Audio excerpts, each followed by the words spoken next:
There was a time when people said that Singapore won't make it, but we did.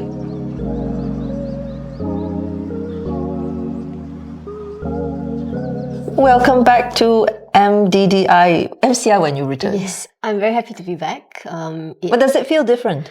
Well, there are some similarities, some differences. It feels familiar and comfortable.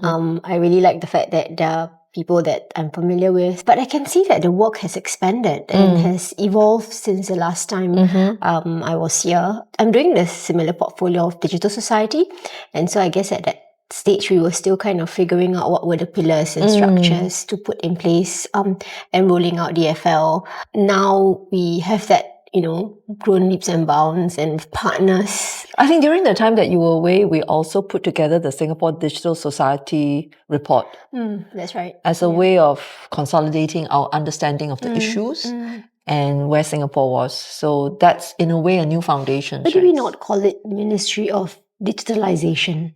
And people get confused with digitalization and digitization. But I think we were also quite careful, because the name reflects your ethos.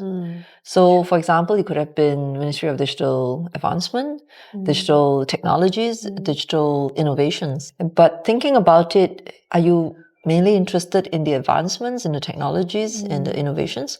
Or are you more interested in their impact on society, on economy? And how do you help people to make the most of these technologies, as well as advancements and innovations, and how to prevent them from becoming harmed?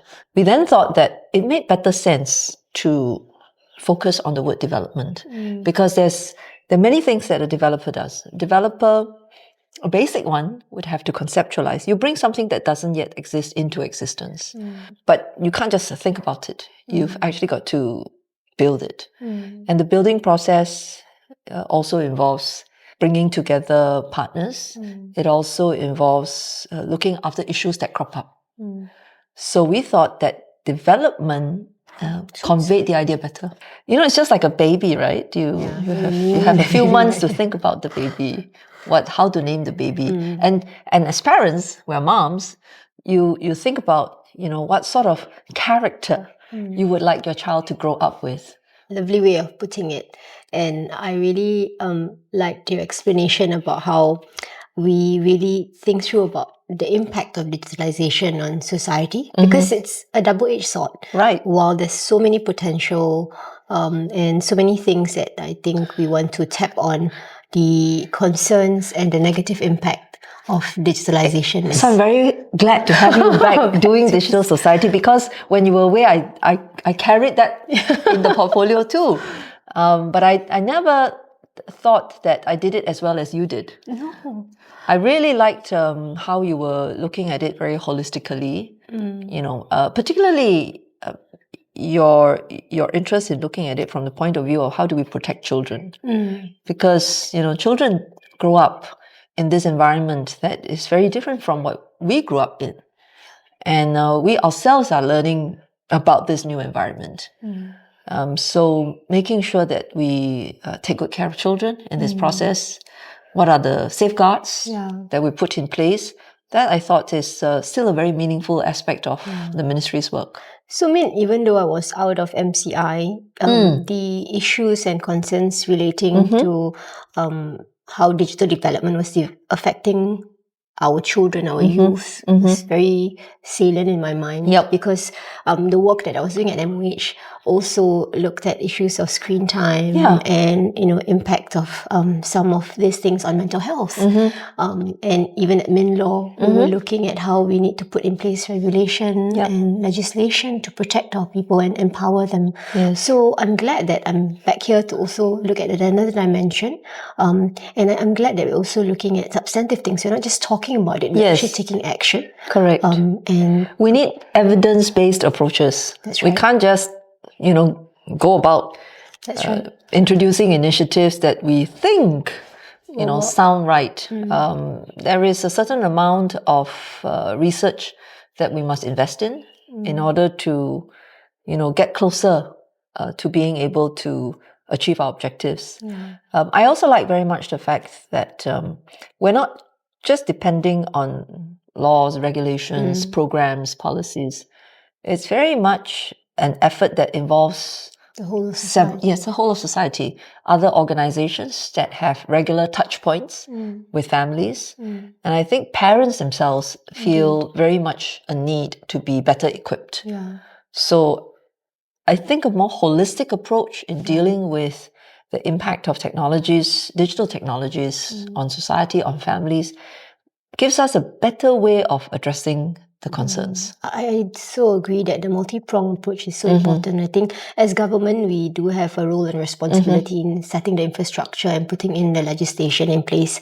But we can't do that with our people not being resilient, not being aware, and also having their own skills in responding to some of these changes.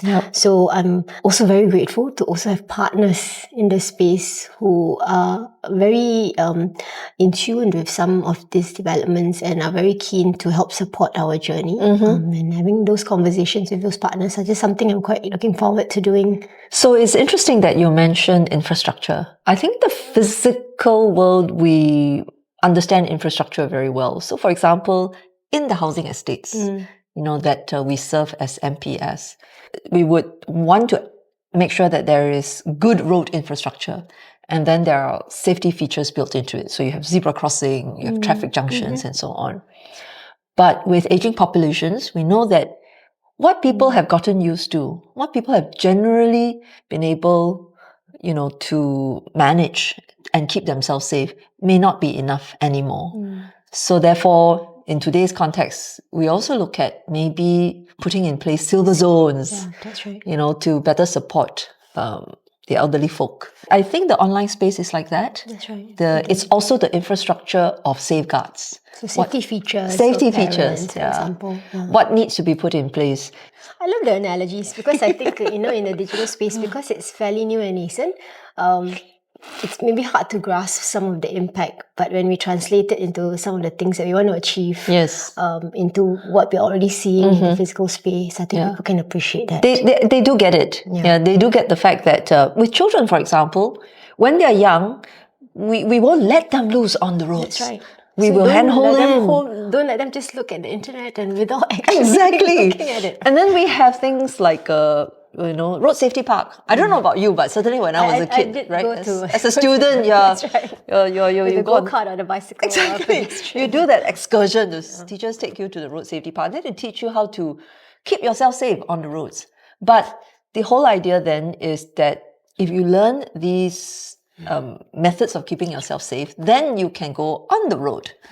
But there is also this idea that, I think your child is much younger than mine. He's 7 now. He's 7. My children are, of course, much more grown up. But when they were younger, certainly we, had to figure out when was the right time to say that, okay, they can come home from school on their own. And there comes a point where you say, we think they've more or less figured out how to keep themselves safe. So we'll run some experiments. Monday, you come home on your own. Let's see whether you make it or not.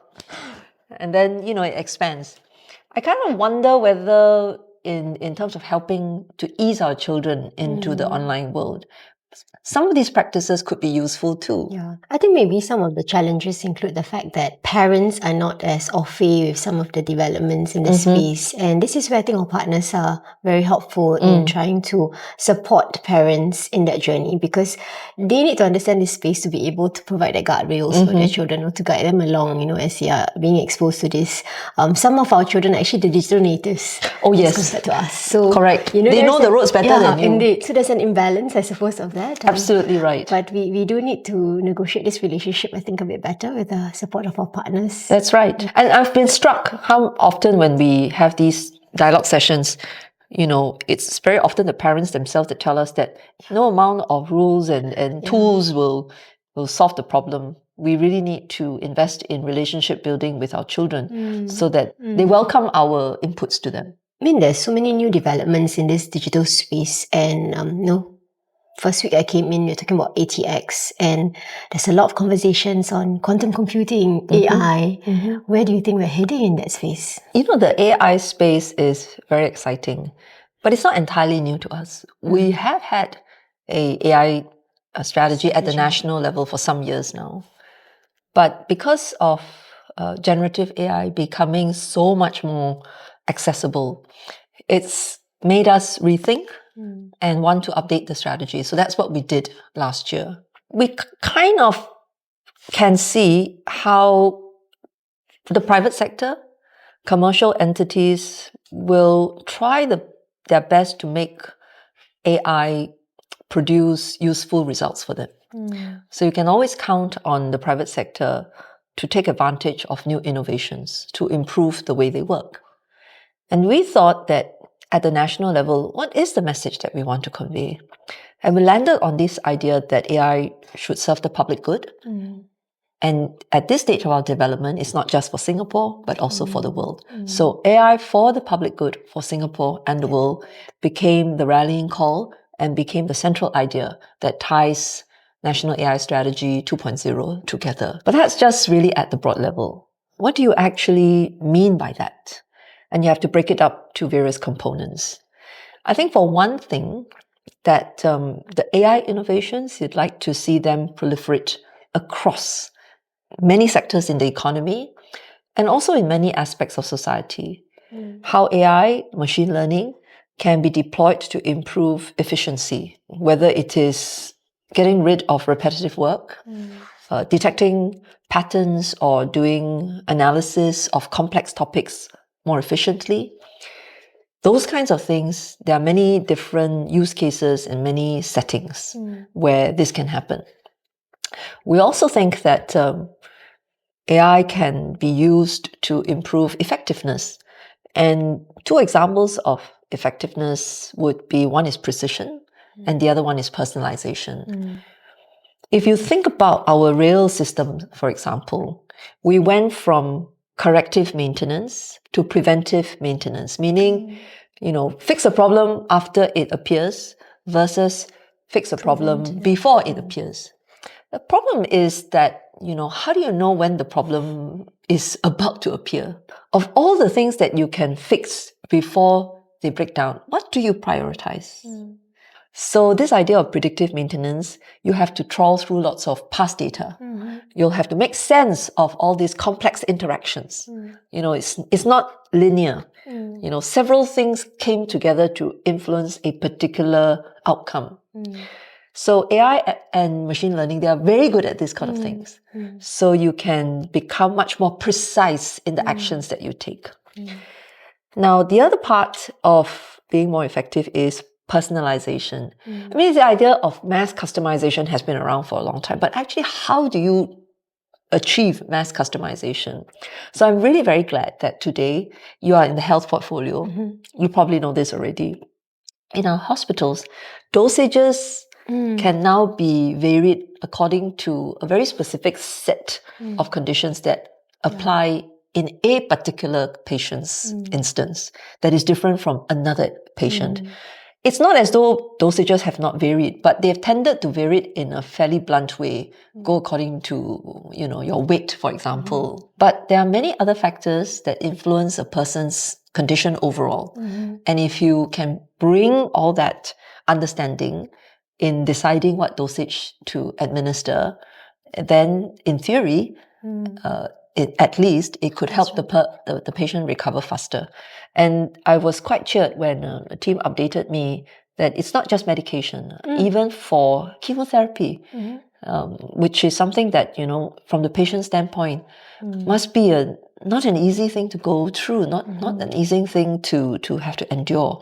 Even for that, the dosages can now be personalized. So this is a very good example of how it can help healthcare providers do a better job. But in this way, it also serves the public good. Yeah.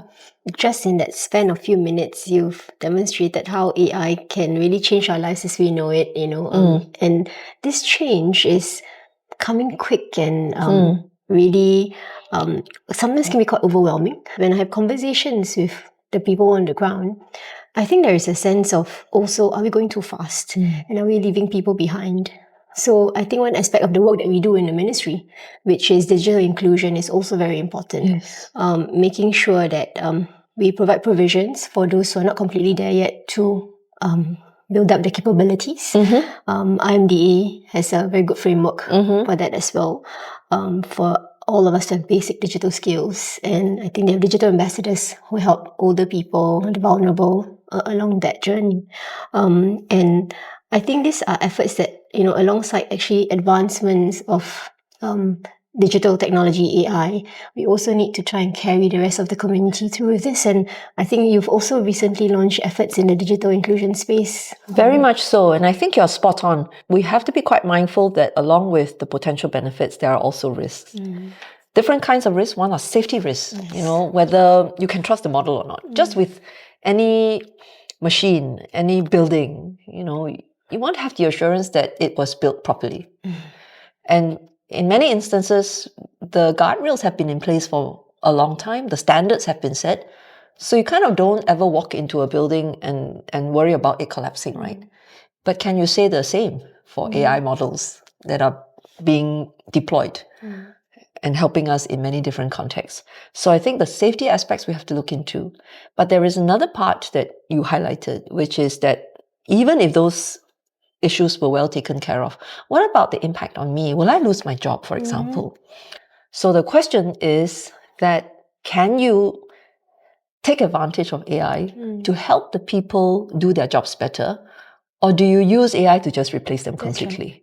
Right. And the approach that we want to take in Singapore is not to replace people, but to help them work more effectively. How do you go about that? You mentioned IMDA's framework.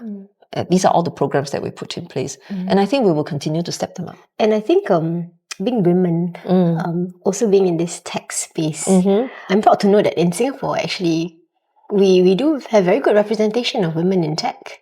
Not bad. Yeah. And not bad. And I think it can be improved, but the fact that I think women bring in their perspective and dimensions to this space helps with the evolution of how we navigate ourselves. Particularly in the area of trust and safety, because we feel it more. Exactly. Right? I think I came across some statistics that says that in Singapore, about 40% of our tech workforce are women.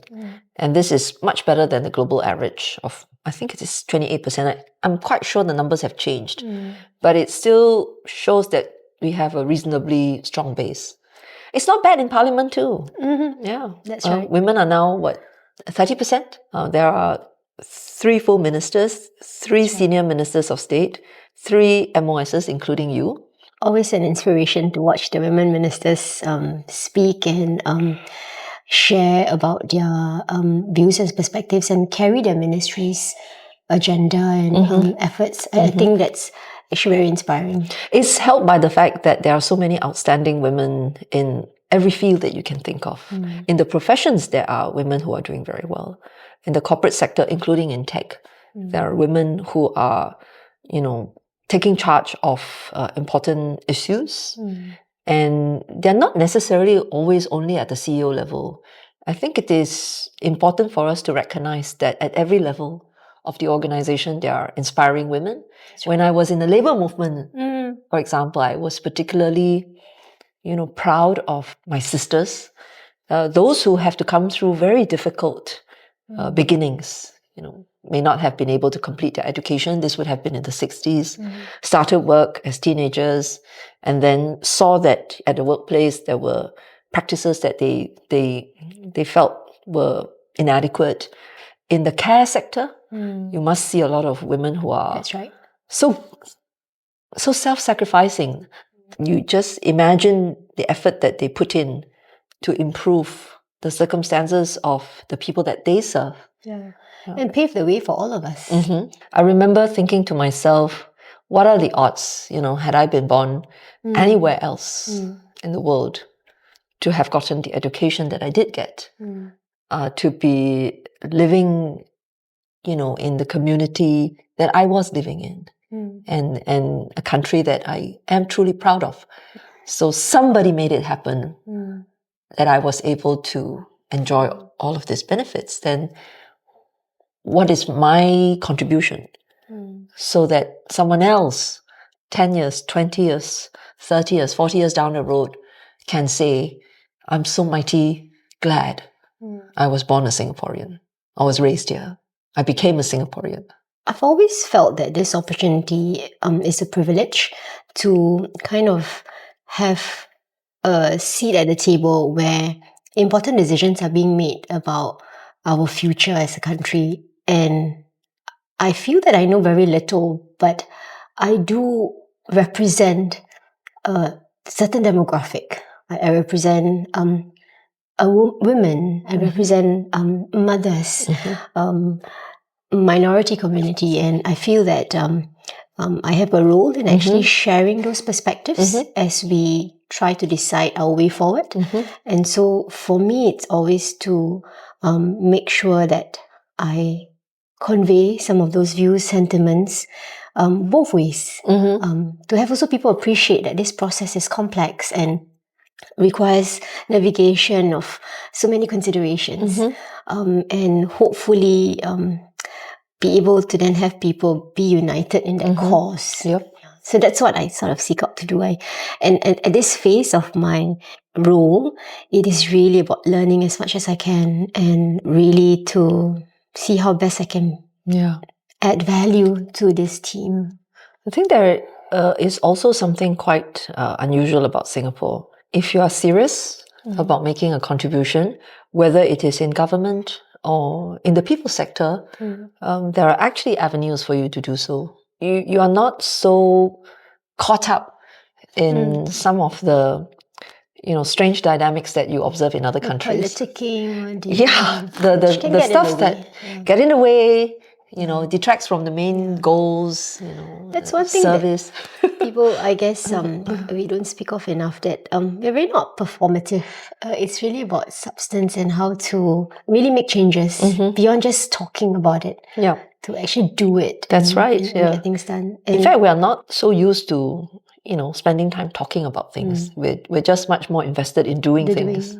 Okay, I have to confess, the Majulah Singapura, our national anthem, it will give me goose pimples, and I'll find it very hard to hold back, my tears. Yeah, particularly when you're standing at the National Day Parade. You're looking at everyone. I know, and then in that moment, it's very overwhelming. I actually enjoy the Red Lions very much. It's just very exciting to watch such a feat. And have you ever wanted to be a parachutist? I wanted to go skydiving. It never happened. You still can. I know, but now I'm a bit older. I feel like I need to be safe and be alive. You got a kid. Exactly, it's completely changed my worldview. But I really enjoy the festivities around it and how people rally around when we sing National Day songs and also the our national anthem. I really agree that always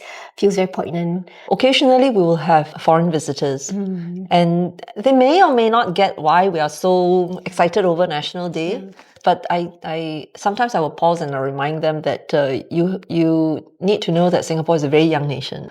Being able to unite and support each other, that's something that still has a lot of meaning. You in the parade.